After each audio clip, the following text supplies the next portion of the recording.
आणि सार्वत्रिक झालेले नुकसान पाहता तातडीने ओला दुष्काळ जाहीर करून दुष्काळाच्या निकषाप्रमाणे ही मदत दिली गेली पाहिजे. आपण तातडीने लक्ष घालावे ही विनंती. आपला गिचमीड देवेंद्र फडणवीस. नाही, गिचमीड म्हणजे त्यांची सही आहे तसं मी म्हटलं, मला वाचता नाही आली.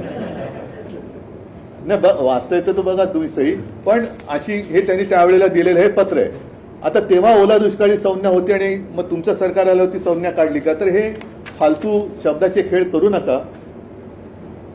त्यावेळेला सुद्धा आमची नियत काढली गेली, सगळं काढलं गेलं, पण शेतकऱ्याला आज जी मदत पाहिजे ती अजूनही दिली जात नाहीये.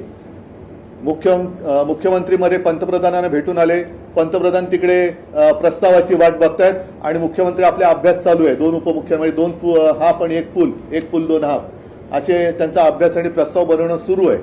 आता हे जे काय थोतांड आहे, केंद्राचं पथक, माझ्या माहितीप्रमाणे, आपल्याकडे माहिती असेल तर मला, मी चुकीचं बोलत असेल तर मला करेक्ट करा, की केंद्राचं पथक अजूनही राज्यात आलेलं नाही.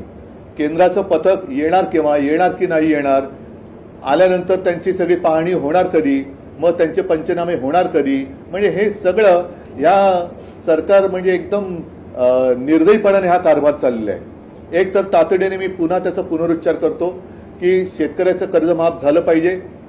तुम्ही त्याला ओला दुष्काळ म्हणा, नाही तर तुमच्या आखलीचा दुष्काळ म्हणा, काही म्हणा, पण शेतकरी आज संकटात आहे. शेतकऱ्याला ताबडतोब हेक्टरी 50,000 रुपये मदत झाली पाहिजे. बाकीचे सुद्धा खूप विषय आहेत, कारण घरदारं वाहून गेलेली आहेत. पंतप्रधान आवास योजना हे मी यापूर्वी सुद्धा बोललेलं, तशी ग्रामीण योजना परत एकदा आणा किंवा नव्याने आणा आणि शेतकऱ्यांची जी ज्याला मी काय म्हणेन, जेमतेम काही घर आहेत त्याला घर म्हणणं सुद्धा फार धाडसाचं ठरेल अशा प्रकारचे निवारे आहेत, खोपटी आहेत आणि ते पाण्यामध्ये वाहून जातात. आता यांचे निकष काय की ज्यांचं काय घरदार वाहून गेले त्या घरात 48 तास पाणी राहिलं पाहिजे. हा कुठला निकष आहे? तर ही जी सगळी तात्पुरत्या स्वरूपातली घरं आहेत त्यांना नुसती डागडुजी नाही, तर त्यांना पक्क्या स्वरूपाची घरं ही प्रधानमंत्री आवास योजनेतून फुकटात बांधून दिली गेली पाहिजेत. शाळा सुद्धा ताबडतोब सुरू केल्या गेल्या पाहिजेत. आणि पहिली महत्वाची गोष्ट, याच्यात सुद्धा माझ्याकडे माहिती आलेली नाही, पण जेव्हा मी मुख्यमंत्री होतो आणि पश्चिम महाराष्ट्रामध्ये अतिवृष्टी झाली होती, मी त्या छावण्यांना सुद्धा भेट दिली होती. नागरिकांचं आम्ही स्थलांतर केलं होतं, त्यांना सुरक्षित ठिकाणी त्यांना निवारे उपलब्ध करून दिले होते. मग काही कॉलेजेस असतील, काही आणखीन कोणाच्या बिल्डिंग होत्या, काही ठिकाणी आम्ही छावण्या उभारल्या होत्या, त्यांना तिकडे आम्ही हलवलं होतं.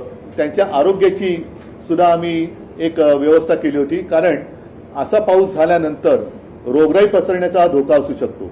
त्याच्यामुळे ताबडतोब या नागरिकांना सुरक्षित आणि चांगल्या ठिकाणी हलवून त्यांच्या आरोग्याची काळजी घेण्याची गरज आहे.